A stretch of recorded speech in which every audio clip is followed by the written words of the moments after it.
Okay, let's have a look at this example. This is a very good example where you need to carefully approach the equation. If your approach in the beginning is not uh, correct, then you might get stuck somewhere. But okay, let's see.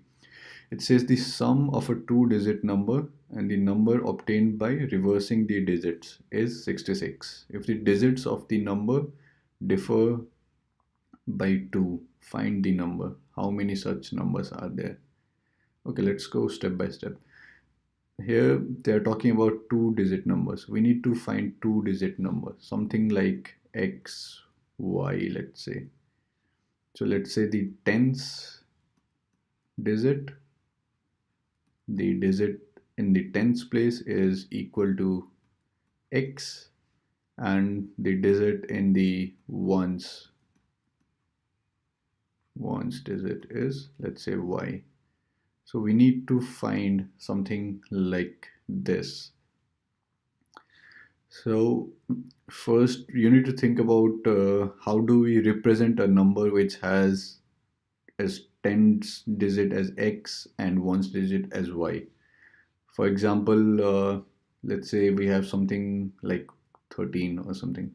So the tens digit is 1 and the ones digit is 3. So how do we represent it? We represent it as tens times the tens digit plus 1 is equal to 13. So if we have something like x and y, so how do we represent this number? We represent it by 10x plus y. So if our number has tens digit as x and ones digit as y, then the number will be 10x plus y. Okay, so what does it say? The sum of a two-digit number and the number obtained by reversing the digits. Okay, so this is our number.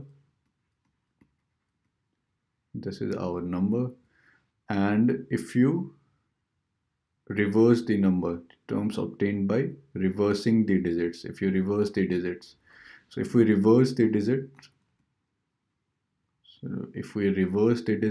then it becomes something like a yx, and the reverse number would be 10y plus x.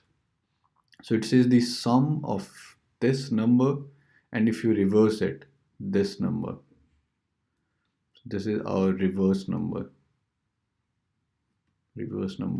So the sum of this and this, the sum of the number, and if you reverse it, is equal to 66.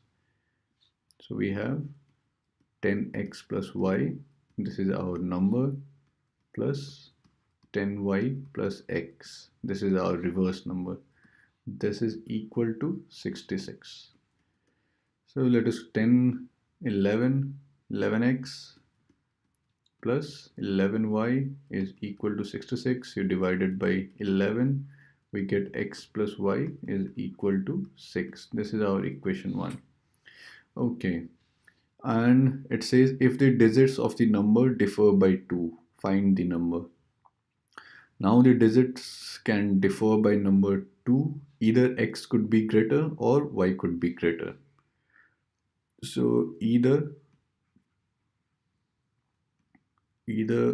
x minus y could be equal to 2, right? This could be our equation 2, or y minus x could be equal to 2. This will be our equation 2. Okay, so first let us try to solve these values with x minus y is equal to 2, equation 2. So we don't need to do anything. We just need to add both of these to eliminate the variable y.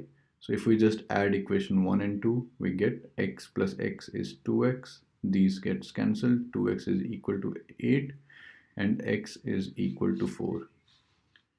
X is equal to 4, and now if you substitute this value somewhere here, x is equal to 4, so y becomes 2. So our first number that we get is 42.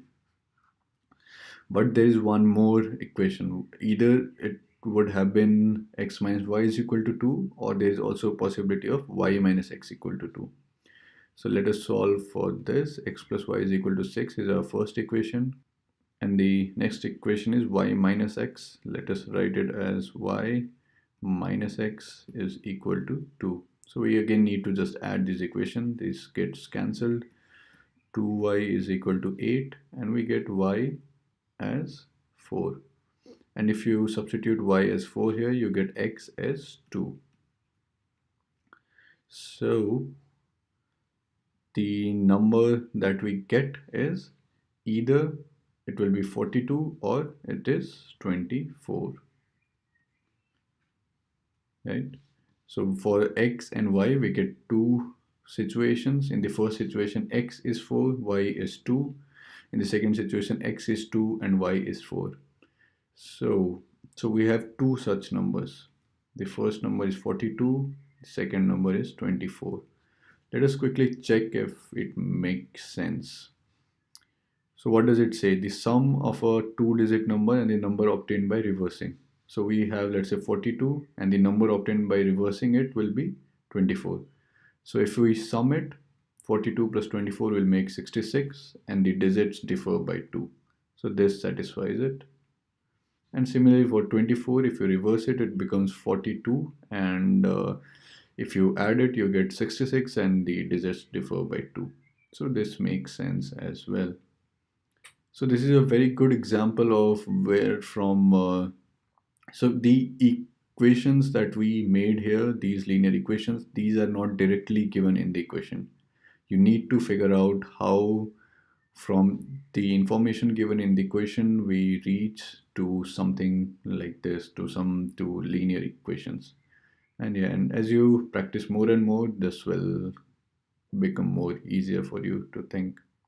Okay, so to just formally say what we did was, step one was to multiply both the equations with some non-zero constant so that the coefficient of one variable, either x or y, become equal. So that was the first step that we did.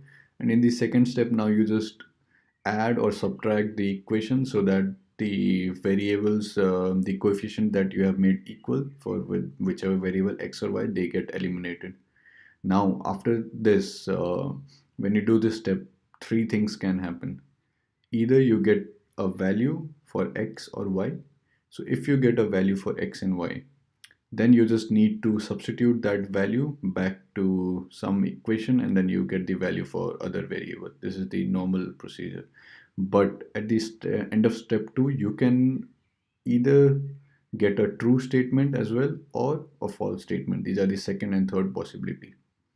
If you get a true statement, what does it mean? It means that the lines are coincident and there are infinitely many solutions.